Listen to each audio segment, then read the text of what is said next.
This is the new BMW M3 Touring, and it's the first ever estate version of an M3, and it's the first M estate car since the E61 M5 Touring went off sale in 2010. And in this video, I'm going to tell you everything you need to know about it, because I'm Matt Watson, and you're watching Car Wow. Buy, sell, Car Wow. Let's start this video by talking about the design of the new M3 Touring. Well, yes, it looks exactly like you think it would. It's a 3 Series Touring with the M treatment. That means, yes, you get that big beaver tooth grille, which I kind of like. From the front, it's identical to the saloon. Also, you get the same 19-inch alloy wheels at the front, 20s at the rear, and the load ride height. You also get the side skirts, and round the back, you've got the M rear bumper with built-in diffuser, big exhaust pipes, and of course, higher up on the estate tailgate, there is a spoiler.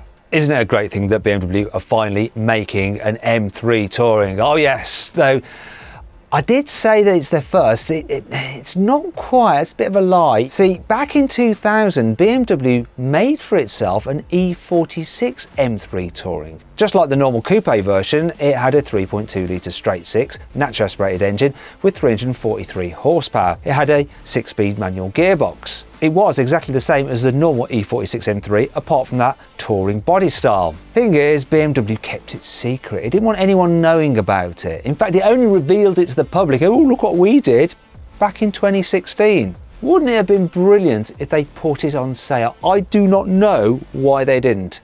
Anyway, it is what it is. Just like that top secret one-off prototype E46 based M3 Touring from 2000, the new car, which obviously will go on sale, is based on the current M3 saloon, only in the G81 Touring body style. It is only available though in competition trim. That means you can't get the normal entry-level version. As a result, the 3 litre twin-turbo straight-six underneath the bonnet puts out 510 horsepower and 650 newton meters of torque. Also, because the M3 Touring will only be available in competition, you can't get a manual like you can in the entry-level normal M3 saloon car.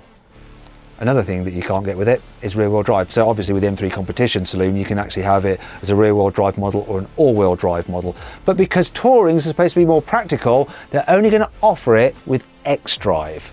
Still, it is switchable X-Drive, so if you want to turn off the four-wheel drive system so it's rear-wheel drive only and drive like a complete hooligan, you can. In fact, if you want to see me driving like a complete hooligan in an M3, here you go.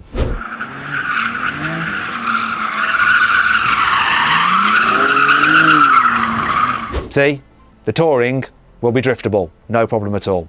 Actually, the Touring model might be a little bit more difficult to drift than the saloon because it's heavier, and a lot of that weight is at the rear because you've got those larger body panels and extra glass. Actually, the weight is 1,865 kilos, which is 85 kilos more than the saloon, which is already quite heavy to start with.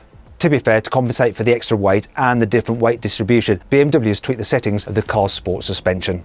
Needless to say, the added weight of the saloon does affect performance ever so slightly. So the saloon M3 X-Drive can do 0 to 60 in 3.5 seconds. This Touring, it's 3.6 seconds. Though in reality the car will probably go quicker than that. When I tested a normal rear-wheel drive M3 competition, which is supposed to do 0 to 60 in 3.8 seconds, I actually got a time of 3.6 seconds. So if you use that maths, this new Touring M3 should be able to do 0 to 60 in 3.4 seconds, most likely. And if that prediction is true, it will mean that this car is quicker at accelerating than its key rival, the Audi RS4. Best time I've had out of one of those is 0 to 60 in 3.6 seconds.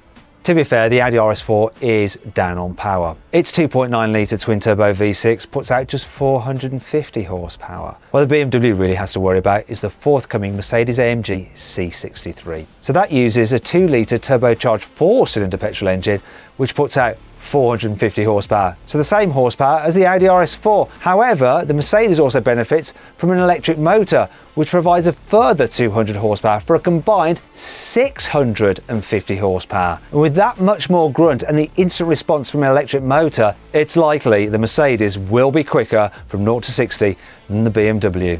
Sorry, BMW fanboys. The new M3 Touring has also set a lap record around the Nürburgring for production estate cars. It did a lap in just 7 minutes and 35 seconds. That's 10 seconds quicker than the old record, which was set by an AMG E63 S Estate back in 2017. That's not even the best bit. This lap time is only 15 seconds slower than the brand new M4 CSL, and that's the quickest production car BMW has ever tested around the Nordschleife. If you want to see more about the bonkers M4 CSL, then you can watch my video by clicking on the pop-out banner which should be appearing in the top right-hand corner of the screen now. If you can't see it, there's a link in the description too.